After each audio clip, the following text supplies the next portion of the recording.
நெல்லை தொகுதியை விட்டுக் கொடுத்தது ஏன் என்று பாஜக மாநில தலைவர் நயினார் நாகேந்திரன் விளக்கம் அளித்திருக்கிறார். அதிமுக கேட்டுக்கொண்டதால் தொகுதி மாறினேன் என்றும் அவர் விளக்கம் அளித்திருக்கிறார். அவர் பேசியதை பார்க்கலாம்.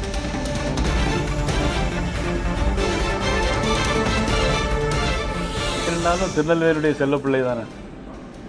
டெல்லிக்கு ராஜா ஆனாலும் பள்ளிக்கு பிள்ளை. இந்த மாதிரி திருநெல்வேலி தொகுதி மக்களை வாழ்நாள் உள்ள முறையில் என்றும் மறக்க முடியாது. என்ன காரணம்? தொகுதி மாறி இத்தனை ஆண்டு காலம் அதில் ஏற்றம் இறக்கம் இருந்தாலும் தொகுதி மாறணும்னு முடிவு செய்ததற்கு என்ன காரணம்? பின்னோட்டம் என்ன? இல்லை, நான் ஏற்கனவே பல முறை போட்டியிருக்கிறேன். இந்த முறை அதிமுக போட்டியிட வேண்டும் என்று கேட்டிருந்தார்கள். அதனுடைய அடிப்படையில் இன்று அதிமுக இந்த முறை போட்டியிடுகிறது. நான் சாத்தூரில் அதிமுக இருந்த இடத்தில் சாத்தூரில் நான் போட்டியிடுகிறேன். பிரதமரை வரவேற்கக்கூடிய நிகழ்வில் அண்ணாமலை அவர்களுடைய பெயர் இடம்பெற்றதா? அதில் ஒரு சலசலப்பு போகுது. அவர் நீக்கப்பட்டார், அந்த பெயர் சந்திப்பதிலிருந்து நீக்கப்பட்டார்னு சொல்லி எல்லாம் சர்ச்சைக்கப்படுறது. எப்படி? இல்லை, அவருடைய பேர் வந்து அன்றைக்கு நான் ஃபோன் பண்ணேன். அவர் ஊரில் இல்லைன்னு சொன்னாங்க. ஊரில் இல்லாதனால வரல. நான் கூட இப்போ 4ஆம் தேதி மனு தாக்கல் பண்ண வேண்டியிருக்கிறது. 4ஆம் தேதி பிரதமர் வருகிறார்கள். நான் அங்கே இருக்க வேண்டுமா அல்லது மனு தாக்கல் செய்யணுமாங்கிறது கேட்டுக்கிட்டு அது மாதிரி உள்ள சூழ்நிலை இருக்கும்.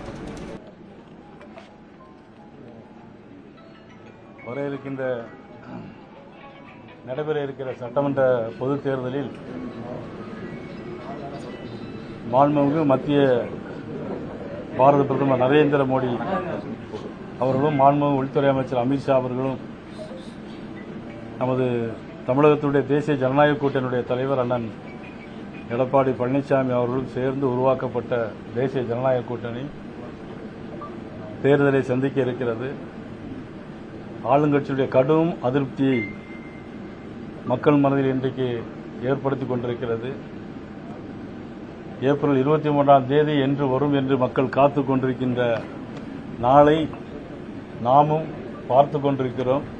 அதற்காக நேரம் ஒதுக்கி தேர்தலில் தேசிய ஜனநாயக கூட்டணி அதிக இடங்களில் வெற்றி பெறுவதற்கு உங்கள் வாயிலாக, திருநெல்வேலி பத்திரிகை ஊடக நண்பர்கள் வாயிலாக தமிழக மக்களை பாரதிய ஜனதா கட்சியினுடைய சார்பாக நான் கேட்டுக்கொள்கிறேன். எடப்பாடி பழனிசாமி வந்திருந்தாங்களா சார்? பாஜக தலைவருங்க முறையில் திருநெல்வேலியில் அவரை சந்திச்சீங்களா? இல்லை, அன்றைக்கே பாரத பிரதமர் நரேந்திர மோடி அவர்கள் கோயம்புத்தூருக்கு வந்திருந்தாங்க. அதனால கோயம்புத்தூருக்கு நான் அவர்களை வரவேற்று அங்கே அவருடைய நிகழ்ச்சியில் கலந்து கொள்ள வேண்டி இருந்தனால் அங்கே கலந்து கொள்ள முடியவில்லை. ஆக அவர்களை சந்திக்கவில்லை. ஏற்கனவே அதற்கு முன்பு நாங்கள் 2-3 நாளைக்கு முன்பு சந்திச்சிருக்கிறோம். தமிழகத்துடைய தேர்தல் பொறுப்பாளர் மதிப்புக்குரிய பியூஷ் கோயல்ஜி இன்று மாலை சென்னைக்கு வருகிறார்கள். அதனைத் தொடர்ந்து எல்லா பணிகளும் மேற்கொள்ளும். திருநெல்வேலியோட செல்ல பிள்ளை நீங்க சாத்தூருக்கு போறதா சொல்லியிருக்கீங்க. என்ன நடக்குது சார்? என்ன நடந்தது? இல்லை, எங்கிருந்தாலும் திருநெல்வேலியுடைய செல்ல பிள்ளை தானே. டெல்லிக்கு ராஜா ஆனாலும் பள்ளிக்கு பிள்ளை. இந்த மாதிரி திருநெல்வேலி தொகுதி மக்களை வாழ்நாள் உள்ள முறையில் என்றும் மறக்க முடியாது. என்ன காரணம்? தொகுதி மாறி இத்தனை ஆண்டு காலம் அதில் ஏற்றம் இறக்கம் இருந்தாலும் தொகுதி மாறணும்னு முடிவு செய்ததற்கு என்ன காரணம்? பின்னோட்டம் என்ன? இல்லை, நான் ஏற்கனவே பல முறை போட்டியிருக்கிறேன். இந்த முறை அதிமுக போட்டியிட வேண்டும் என்று கேட்டிருந்தார்கள். அதனுடைய அடிப்படையில் இன்று அதிமுக இந்த முறை போட்டியிடுகிறது. நான் சாத்தூரில் அதிமுக இருந்த இடத்தில் சாத்தூரில் நான் போட்டியிடுகிறேன். எந்த இடத்துக்கு போனாலும் தமிழகம் முழுவதும் மக்கள் பணி தொடரும். அதிலும் திருநெல்வேலி தொகுதி ஒரு தனி கவனம் செலுத்தப்படும் என்பதை தெரிவித்துக் கொள்கிறேன்.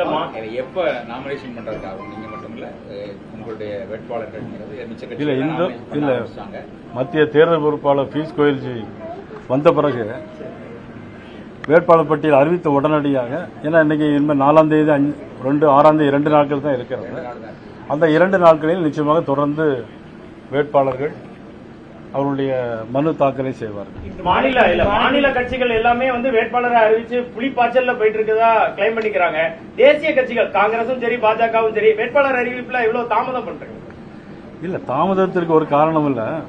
இன்னும் 2 தினங்கள் தான் இருக்கிறது. 2 தினங்கள் இருக்கும்போது அதுல மனு தாக்கல்னால எந்த புலிப்பாய்ச்சலும் வரப்போறதில்லை. எப்படினாலும் மனு தாக்கல் பண்ணியிருக்கிறாங்க. அப்புறம் ஸ்க்ரூட்டினி முடிவடையணும். ஸ்க்ரூட்டினி முடிந்த பிறகு தேர்தல் பணி தொடரும்.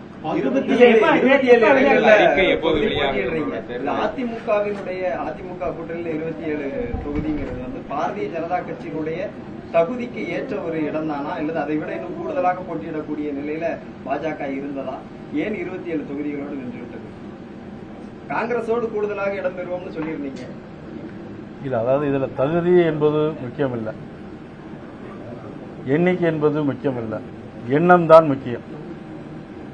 மக்களுடைய எண்ணம் எதுவோ அதற்கு ஈடு கொடுக்க வேண்டும். மக்கள் இன்றைக்கு இந்த ஆட்சியை தூக்கி எறிய வேண்டும் என்று ஒரு முடிவெடுத்திருக்கிறார். அது மட்டுமல்ல, இன்றைக்கு புதிதாக கடந்த சட்டமன்ற பொதுத் தேர்தலில் மதிப்புக்குரிய அண்ணன் டிடிவி சார் அவர்கள் இதில் இல்லை. இப்பொழுது அவர்களுக்கு நாங்கள் இடம் கொடுக்க வேண்டியிருக்கிறது. ஸோ எல்லாரையும் சேர்த்துக் கொள்ள வேண்டும் என்பதற்காக இந்த எண்ணிக்கை பாகுபாடு அமைந்ததை தவிர வேற ஒன்றும் கிடையாது. தொகுதிகள் அதாவது ஒரு சில தொகுதிகள் கூடுதலாக கேட்கிறது, தொகுதி மாற்றம், அது போன்ற செய்திகள்லாம் வெளியில் அப்படி பேசப்படுது. அதுக்கு எதுவும் வாய்ப்புகள் இருக்குதா? பழனி தொகுதி அப்படிங்கிறது தொகுதியை கண்டிப்பா நம்ம வாங்கணும் அப்படிங்கிற மாதிரி தொடர்ந்து பாஜக கோயம்புத்தூர் இல்ல, அப்படி இல்ல. சில வேட்பாளர்களுக்கு இடம் கொடுக்க வேண்டும். சில இப்ப உதாரணமா எடுத்துட்டோம்னா திருச்சுழிக்கு வந்து இடம் கொடுக்கணும். அதில் பார்த்தீங்கன்னா இப்போ ராஜவர்மன் சாத்தூரில் போட்டிட்டு ராஜவர்மனுக்கு இடம் கொடுக்கணும். அதில் அந்த மாதிரி ஒரு சில இடங்கள் மாற்றுவதற்கான காரணமே தவிர வேற எதுவுமான. ஒரே நாள்ல கட்சி மாறினவங்களுக்கு எல்லாம் பல கட்சியில உடனே சீட்டு வழங்கப்படுது, எப்படி பாக்குறீங்க? அது அவங்களுடைய கட்சியை பொறுத்தது. அவங்க கட்சியில் வந்து நிறைய வேக்கண்ட் இருக்கு. அப்புறம் மக்களுடைய எதிர்பார்ப்பு அந்த கட்சியில இல்லை. அதனால ஒரே ஒரு நாள்ல வந்தாலும் சரி, ஒரு இரவுல ஒரு ஆள் தனியா வந்தாலும் அவர்களுக்கு சீட்டு கொடுக்கறாங்க. பாஜக பல ஆண்டுகளாக பணியாற்றிய நபர்களுக்கு வந்து தொகுதி ப்ராப்பரா அலாட் பண்ணன்ற மாதிரி பாஜகவுக்குள்ளவே அதிருப்தி இருக்கிறதாகவும் சொல்றாங்க. அதாவது பாரதிய ஜனதா கட்சியை பொறுத்த மட்டும் எந்த எதிர்பார்ப்பும் இல்லாமல் இருக்கக்கூடிய தொண்டர்கள் நிறைந்த கட்சி தான் பாரதிய ஜனதா கட்சி. கொள்கைக்காகவும் இந்த நாட்டிற்காகவும் தேசத்திற்காகவும் உழைக்கின்ற தொண்டர்களை அதிகமாக பெற்ற கட்சி பாரதிய ஜனதா கட்சி. அதில் அவர்களுக்கு எந்த விதமான அதிருப்தியும் நிச்சயமாக இருக்காது. இல்ல, பிரதமரை வரவேற்கக்கூடிய நிகழ்வுல அண்ணாமலை அவர்களுடைய பெயர் இடம்பெற்றதா? அதுல ஒரு சலசலப்பு போகுது. அவரு நீக்கப்பட்டார், அந்த பெயர் சந்திப்பதில் இருந்து நீக்கப்பட்டார்னு சொல்லி எல்லாம் எப்படி? இல்ல, அவருடைய பேர் வந்து அன்றைக்கு நான் போன் பண்ணேன். அவர் ஊர்ல இல்லைன்னு சொன்னாங்க. ஊர்ல இல்லாதனால வரல. நான் கூட இப்போ 4ஆம் தேதி மனு தாக்கல் பண்ண வேண்டி இருக்கிறது. 4ஆம் தேதி பிரதமர் வருகிறார்கள். நான் அங்க இருக்க வேண்டுமா அல்லது மனு தாக்கல் செய்யணுமாங்கிறது கேட்டுக்கிட்டு அது மாதிரி உள்ள சூழ்நிலையில் இருக்கும். பாஜக தேர்தல் இன்று மாலையில் வந்து திமுக மீது குற்றப்பத்திரிகை தாக்கல் செய்யறேன். பாரதிய ஜனதா கட்சி இன்று மாலை பீஸ் கோயில் தலைமையில் ஒரு பெரிய குற்றப்பத்திரிகை நாங்கள் தாக்கல் செய்யறோம். என்ன குற்றப்பத்திரிகை அப்படின்னாக்க, இந்த 5 ஆண்டுகளிலும் சொன்ன தேர்தல் வாக்குறுதி எதையும் செய்யல. அதுக்கு பதிலா சட்டம் ஒழுங்கா சரியா செய்யல. எங்கு பார்த்தாலும் கஞ்சா, போதைப் பொருட்கள் எல்லா இடங்களிலும். இன்னைக்கு காலையில் கூட ஆஸ்பத்திரியில் 10 வயசுக்கு போட வேண்டிய ஊசியை 4 வயசுக்கு போட்டு அதில் இறந்துருக்காங்க. சென்னையில் 10 வயசு குழந்தைக்கு போட வேண்டிய ஊசியை 4 வயசுக்கு போட்டால் அவனுடைய என்ன உடம்பு எப்படி தாங்கும்? போலீஸ் அடிச்சு துரத்துறாங்க. பத்திரிகை சுதந்திரம் இல்லை. இந்த நாட்டில் முதலமைச்சரை பற்றி பேசினா உடனே கைது செய்யறாங்க. ஆனால் மோடியை பற்றி பேசினா கொலை செய்வன் கூட சொன்னாங்க. பாரத மோடியை இன்னைக்கு உலகத்தில் உலக அரங்கில் இன்னைக்கு ஈரான் வழியா எந்த கப்பலும் போக முடியாம எந்த விமானமும் பறக்க முடியாது. ஆனா இவ்வளவு மோசமான சூழ்நிலை ஈரான் நாட்டு மேல ஒரு விமானம் பறந்து போகுது. அதை நீங்க எடுத்து பார்த்தா, நெட்ல எடுத்து பார்த்தா எந்த விமானம்னு பார்த்தா ஏர் இந்தியான்னு போட்டு. உலகமே இன்னைக்கு அக்கப்போர்ல இருக்கு. தமிழ்நாடு பெரிய அக்கப்போர்ல சிக்கி தவிக்குது திமுக அரசாங்கத்தினால. உலகத்தில் நடந்த போர்ல ஈரான் நாட்டு மீது ஒரு விமானம் பறக்குது. எந்த விமானம் பார்த்தா ஏர் இந்தியா. இன்னைக்கு எல்லா இடங்களுக்கும் இன்னைக்கு கப்பல் வருது அந்த வளைகுடா வழியா. அப்பேற்பட்ட தலைவர் மோடி, நம்ம நாட்டுடைய தலைவர், நம்ம நாட்டுடைய பிரதமர், அவரை கொலை செஞ்சிருந்து ஒரு திமுக பேசி இருக்கிறாங்க. நடவடிக்கை இல்லை. ஆனா பத்திரிகை சுதந்திரம் எங்க இல்லை? சவுக்கு சங்கர் நாட்டுக்குள்ளே வரக்கூடாதுன்னு வச்சிருக்காங்க. வெள்ளக்காரன் காலத்தில் தான் கேள்விப்பட்டிருக்கோம் ஆல்வின், என்றால் சிறைவாசம், ஏனென்றால் வனவாசம். ஆனால் இப்ப வனவாசம் யாருக்கு என்று சொன்னால் வரக்கூடிய 23ஆம் தேதி தெரியும். ஆக மிக மோசமான ஆட்சி. சரி, இன்னைக்கு 56 சமுதாயம், எக்கனாமிக்கலி வீக்கர் செக்ஷன், 56 சமுதாயத்திற்கும் எக்கனாமிக்கலி வீக்கர் செக்ஷன் 10% இடஒதுக்கீடு. ஃபார்வர்ட் கம்யூனிட்டி, அதுல பிள்ளைமார் இருக்கிறாங்க, பிராமின் இருக்கிறாங்க, செட்டியார் இருக்கிறாங்க, ஆசாரி இருக்கிறாங்க, ஏன் முஸ்லீம் கூட இருக்கிறாங்க. 10% இடஒதுக்கீடு இந்த அரசாங்கம் கொடுக்கல. தமிழ்நாட்டில் மத்திய அரசாங்கம் இடஒதுக்கீடு கொடுக்கு. திருநெல்வேலி தொகுதியில் இன்னைக்கு நிறைய பேர் படிச்சு போஸ்ட் ஆபீஸ்லயும் ரயில்வேலையும் அந்த 10% இடஒதுக்கீடுல வேலைக்கு போயிருக்கிறாங்க. இங்க திமுக அரசாங்கம் அதை எடுத்து கோர்ட்டுக்கு போயிரு ஸ்டே வாங்கி வச்சிருக்கு. எவ்வளவு பெரிய கொடுமை! மத்திய அரசு ஒரு சலுகை கொடுக்கு. ஃபார்வர்ட் கம்யூனிட்டியை பிள்ளைமார் சமுதாயம், பிராமின், செட்டியார், இஸ்லாமிய சமுதாயங்கள் உட்பட அதில் இருக்காங்க. 10% இடஒதுக்கீடு.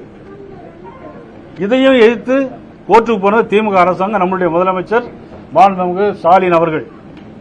ஆனா இப்ப ஓட்டு கேட்கறதுக்கும் இன்னைக்கு பிள்ளைமார் சமுதாயத்திட்டையும் பிராமின், செட்டியார், இஸ்லாமிய ஓட்டு கேட்கறதுக்கு அவங்க வந்துட்டு இருக்காங்க. இதை பார்த்துட்டு எப்படி ஓட்டு போடுவாங்க அவங்க? இவ்வளவு மோசம். இங்க பாத்தீங்கன்னா லாக்அப் டெத் பக்கத்தில் இருக்க சாத்தாங்குளத்தில் 2 பேரை அடிச்சு கொண்டாங்க. தமிழ்நாடு ஐயோ ஐயோ ஆத்தாடி ஐயாடி ஒரே கூப்பாடு போட்டாங்க. இன்னைக்கு 32 லாக்அப் டெத் மரணம். சிவகங்கையில் ஒரு போலீஸ் அதிகாரி, முதலமைச்சருக்கு வேண்டிய போலீஸ் அதிகாரி சொன்னதுனால அடிச்சு கொன்னுட்டாங்க. என்ன நடந்தது? ஒண்ணு நடக்கல. இவ்வளவு பெரிய கொடுமை. கஞ்சா பள்ளிக்கூடத்துக்கு பிள்ளைகள் போக முடியல. எல்லாருமே கஞ்சா போட்டு எங்க ஸ்கூல் வாசல்ல முன்னாடி பார்த்தா இந்த ரீன்னு ஒரு கிரீம் சுத்தி வித்துட்டு இருப்பான். இப்ப கஞ்சா கஞ்சா கஞ்சா கஞ்சான்னு சுத்திட்டு இருக்காங்க. இப்போ யாரு பிடிக்காங்க? போலீஸ் பிடிக்கா? பொறுப்பு டிஜிபி இருக்காங்களா? ஊடகங்கள் நீங்க தொடர்ந்து சொல்றீங்களா? இல்ல. நயினார் நாயந்தன் மீதுன்னா டைன் டைன் டைன் போட்டு அடிக்காங்க காலையில இருந்து சாயங்காலம் வர. ஆனா மீடியாக்களை திமுக பத்தி ஒண்ணுமே சொல்ல மாட்டேங்கிறீங்க. வேட்பாளர் பட்டியல் இன்னைக்கு வெளியாகிறதுக்கு வாய்ப்பு இருக்குதா?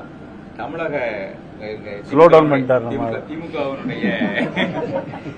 திமுகவினுடைய தேர்தல் அறிக்கை, போன தேர்தல் அறிக்கை ஹீரோ, இந்த தேர்தல் அறிக்கை ஹீரோயின் அப்படின்னு சொல்லி தமிழக முதலமைச்சர் சொல்றாரு. வேட்பாளர் பட்டியல் முதல்ல சொல்லுங்க, அப்படியே சொல்லுங்க. போன தேர்தல் அறிக்கை திமுக அது ஹீரோ மாதிரி. இந்த தேர்தல் அறிக்கை ஜீரோ. இந்த தேர்தல் அறிக்கை ஜீரோ. அது ஹீரோ இல்ல, ஹீரோயினும் இல்ல. ஹெராயின் தான் நடக்குது தமிழ்நாட்டில், ஹீரோயின் இல்ல. அவ்வளவு ஹெராயினா நடக்குது தமிழ்நாட்டில். மதிப்புக்குரிய சகோதரி கனிமொழி அவர்களே சொல்லிட்டாங்க, என்ன எத்தனை தடவை ஒரு பொய்யை திரும்ப திரும்ப சொல்றது அப்படின்னு. தேர்தல் அறிக்கையில் என்ன சொன்னாங்க? மின் கட்டணத்தை கூட்ட மாட்டேன்னு சொன்னாங்க, சொத்து வரி கூட்ட மாட்டேன்னு சொன்னாங்க. 300% கூட்டியிருக்காங்க. மின் கட்டணம் 300% கூட்டியிருக்காங்க. 300% கூட்டிட்டு 2 மாசத்துக்கு இருக்கக்கூடிய மின் கட்டணத்தை 1 மாசத்துக்கு ஒருக்க எடுப்போம்னு சொன்னாங்க. செஞ்சாங்களா ஆல்வின்? செய்யல. ஆல்வின் கரெக்டா சொல்றாங்க, செய்யலங்க. செய்யல. ஆல்வின் இல்ல, நாடே சொல்லுது. இன்னைக்கு யாருமே செய்யல. இன்னைக்கு எல்லாம் ஏமாத்து வேலை. சரி, 1000 ரூபாய் கொடுக்கன்னு சொல்லிட்டு இன்னைக்கு 5000 ரூபாய் கொடுத்துருக்காங்க. கோடைகால விடுமுறை 5 வருஷம் கோடை காலத்து விடுமுறை வரவே இல்லை. என் தம்பி பாக்காரு, சன் டிவியில பாக்காரு. கோடைகால விடுமுறை இந்த இடம் மட்டும்தான் வந்திருக்கு. ஆனா ஒட்டுமொத்தமா தமிழ் மக்கள் இனிமேல் உங்களுக்கு ஒட்டுமொத்தமான விடுமுறை கொடுத்துருவாங்க. இன்னைக்கு கருத்து கணிப்பு வந்திருக்கு. 180 இடங்களுக்கு மேல தேசிய ஜனநாயக கூட்டணி ஜெயிக்கணும் ஒரு கருத்து கணிப்பு மத்தியில இருந்து வந்திருக்கு. ஆனா என்னுடைய கருத்து கணிப்பு 200 இடத்துக்கு மேல போய் வெற்றி பெறுங்கிறதா என்னுடைய கருத்து கணிப்பு. அண்ணன் எடப்பாடி அவர்கள் 2000 ரூபாய் கொடுக்கணும்னு சொன்னாங்க. உடனே நானும் 2000 ரூபாய் கொடுக்க அப்படின்றாங்க. அது பிறகு ஃப்ரிட்ஜ் கொடுப்போம்னு அதிமுக சார்பா சொன்னாங்க. நாங்க ஃப்ரிட்ஜுக்கு பதிலாக டோக்கன் கொடுக்க அப்படிங்கிறாங்க. இவ்வளவு ஏமாத்து வேலை இது. சரி, பல அரசு ஊழியர்களுக்கு பழைய ஓய்வூதிய திட்டம் என்னாச்சு? பழைய ஓய்வு திட்டம் அரசு ஊழியர்களுக்கு என்னாச்சு? தாரான்னு சொன்னாங்களா தேர்தல் அறிக்கையில? இப்ப தந்திருக்காங்களா? தரல. அதுக்கும் டோக்கன் தான். ஆனா அரசு ஊழியர்கள் ஏமாற மாட்டான்னு நான் நினைக்கிறேன். இந்த தேர்தலில் பணி செய்யும் போது நிச்சயமா வச்சு வேலை பார்ப்பாங்கிறதா என்னுடைய கருத்து கணிப்பு. வாங்க, நீங்க வாங்க, சொல்லுங்க. தேசிய ஜனநாயக கூட்டணி உங்க தேசிய கட்சியா இருக்கு, நீங்களா காங்கிரஸ் ஆகட்டும், வேட்பாளர் பற்றி அறிவிக்கல இவ்வளவு தாமதம் ஏற்படைய இன்னைக்கு தேர்தல் வேட்பாளர் பற்றி இன்னைக்கு வந்திருக்காங்க. அவங்களுடைய மேலிட பொறுப்பாளர் வந்திருக்காங்க. ஏற்கனவே திமுக மேல குற்றச்சாட்டு சொல்றீங்க. வேட்பாளர் பட்டியல் வெளியே 2 நாள் தான் இருக்கு மொத்தத்தில் நாமினேஷனுக்கு. இன்னைக்கு வெளியாகிறதுக்கு வாய்ப்பு இருக்குதா? 4ஆம் தேதி எங்களுடைய ஆட்கள் எல்லாரும் வேட்புமனு தாக்கல் செய்வாங்க. முதலமைச்சர் தனது தேர்தல் பிரச்சாரத்தை தொடங்குறாரு. யாருங்க முதலமைச்சர் தேர்தல் பிரச்சாரம் தொடங்குறாரு. தேர்தல் பிரச்சாரம் போகக்கூடிய திமுகவினர் கடந்த 5 ஆண்டுகால சாதனையை காலரை தூக்கி விட்டு மக்கள்கிட்ட ஓட்டு கேளுங்கன்ற மாதிரி முதலமைச்சரோட ஸ்டேட்மெண்ட். இதுவரை இல்லாத வரலாற்று வெற்றியை திமுக கூட்டணி வெற்றி பெறும். 5 ஆண்டுகால சாதனையை தூக்கி விட்டு சொல்லலாம்ன்ற மாதிரி அந்த டெய்லர் அப்படி துணியை தப்பா போல காலரை தூக்கி விட்டு தச்சிருவான்னு நினைக்கிறேன். இவ்வளவு நேரம் நாம் பேசின கேட்டுட்டும் காலரை தூக்கி விட்டா மக்கள் காலரில் கழுத்தையே வெட்டிடுவாங்க. சார், அண்ணாமலை பேரு வேட்பாளர் பட்டியலில் உண்டா? நயினார் நாகேந்திரன் கூட என்னுடைய பெயர் கூட எங்களுடைய அகில இந்திய பார்லிமெண்ட் போர்டு தான் முடிவு செய்யும். தமிழகம் இதுவரை கண்டிராத வெற்றியை திமுக கூட்டணி வெற்றி பெறும், மதச்சார்பின்மையும் அதை அப்படியே மாற்றி போடுங்க. அது எங்களுடைய தேர்தல் ஜனநாயக கூட்டணி தான் கண்டிராத வெற்றியை வெற்றி பெறும். ஆனால் மதசார்புன்னு சொல்லிட்டு எல்லா மதத்துக்கும் நாங்கள் தான் பாதுகாப்புன்னு சொல்லிட்டு ஒரு மதம் சார்ந்து இருக்கக்கூடிய முதலமைச்சர் நம்மளுடைய முதலமைச்சர் தான். எப்படின்னா அவர் தீபாவளிக்கு வாழ்த்து சொல்ல மாட்டார், ஆனால் கிறிஸ்துமஸுக்கு வாழ்த்து சொல்றாரு. நாங்களும் கிறிஸ்துமஸ் வாழ்த்து சொல்றோம். நாங்கள் இஸ்லாமிய பண்டிகைக்கு வாழ்த்து சொல்லுவோம், ஈத் முபாரக் சொல்லுவோம், கிறிஸ்துமஸுக்கு வாழ்த்து சொல்லுவோம். ஆனால் அவர் சொல்ல மாட்டார். அப்ப எது மத சார்பு, எது மத சார்பு இல்லை? எது மத சார்பு, எது மத சார்பு? விநாயகர் சதுர்த்திக்கு வாழ்த்து சொல்ல மாட்டார். நாங்க கிறிஸ்துமஸுக்கு சொல்லுவோம், ரம்ஜானுக்கு சொல்றோம், வாழ்த்து சொல்றோம். நான் சர்ச்சுக்கு போறேன், நாங்க பள்ளிக்கு போறோம், எல்லாருக்கும் நிறைய உதவி செஞ்சிருக்கேன், நான் செஞ்சிருக்கேன். பிரைம் மினிஸ்டரே எல்லா சர்ச்சுக்கும் போறாரு, எல்லா பள்ளிக்கும் போறாரு, டில்லி இமாம் கூட கட்டி தழுவுறாரு. ஏன் போப்பாண்டவருடைய போய் கட்டி தழுவுடைய சக்தி மிகுந்த தலைவர் எங்களுடைய பிரதமர் நரேந்திர மோடி அவர்கள். மாநில அரசியலுக்கு திரும்பி இருக்கிறார். காட்டுமன்னார் கோயில்ல போட்டியிடுவதற்கான ஒரு முடிவு செஞ்சிருக்கிறாரு. அவருடைய முடிவை எப்படி பாக்குறீங்க? அவர் ஏற்கனவே அதிருப்தியா இல்ல, நான் கேள்விப்பட்ட வரையிலும் ரொம்ப அதிருப்தியா இருக்கிற மாதிரி ஒரு செய்தி வந்திருக்குது. ஆனா அவர் சொல்லும் போது இனிமேல் தேர்தலில் போட்டியிட வேண்டுமா அப்படிங்கிற மாதிரிலாம் சில செய்தியை பார்த்தேன். அவருடைய மனசுக்குள் இருக்கக்கூடிய வருத்தத்தை வெளிப்படுத்துது. விஜய் பிரச்சாரத்துக்கு போற இடங்கள்ல போலீஸ் பாதுகாப்பு முறையா கிடைக்கல அப்படிங்கறது நேற்று அவங்களோட குற்றச்சாட்டா இருக்கு. போற இடங்கள் உள்ள கடுமையான நெருக்கடிக்குள்ள மாற்றாரு. பிரச்சாரத்துக்கே இன்னைக்கு திராவிட முன்னேற்ற கழக அரசு திமுகவை தவிர வேற எந்த கட்சிக்கும் பாதுகாப்பு கொடுப்பதில்லை. அவர்கள் நடத்துகிற நிகழ்ச்சிகளுக்கு மட்டும் அனுமதி கொடுக்கிறார்கள். மற்ற கட்சிகள் எந்த கட்சிகளா இருந்தாலும் அனுமதி வாங்குவதற்கு நீதிமன்றம் போய் வழக்கு வாதாடிதான் அனுமதி வாங்க வேண்டிய சூழ்நிலை ஏற்பட்டது. கனிமொழி மாநில அரசியலுக்கு வரணும்னு சொல்லி ரொம்ப விருப்பப்பட்டதாக தொடர்ந்து பேசப்பட்டது. பாளையங்கோட தொகுதியில் கூட அவங்க போட்டிடுவாங்கன்னு பேசப்பட்ட சமூக வலைதளங்கள். ஆனால் அந்த குடும்பத்திலேயே ஏதோ சின்ன பிரச்சனைகள் இருக்கிற மாதிரி தொடர்ந்து பேசப்பட்டு வருது. இது குறித்து உங்களுடைய கருத்து ஏதாவது? அவங்க குடும்ப பிரச்சனை நம்ம சொல்லலாமா? அவர்களுடைய கட்சி பிரச்சனை, அவங்களுடைய குடும்ப பிரச்சனையை பத்தி கருத்து சொல்வது அது நாகரிகமானது இல்லை. நன்றி. ஜனநாயக ரீதியாக பிரச்சாரம் செய்வதற்கு